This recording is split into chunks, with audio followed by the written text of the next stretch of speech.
Ito mga idol, fresh water ngayong tanghali. Ayan, ganyang kainit. So, time check. 12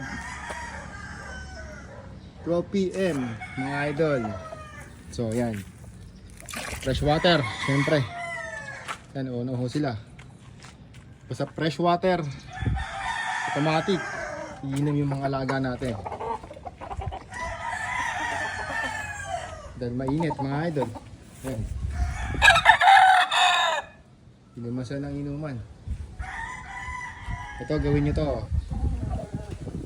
Mga idol, dahil for healthy chicken. Yan. Maganda resulta nito.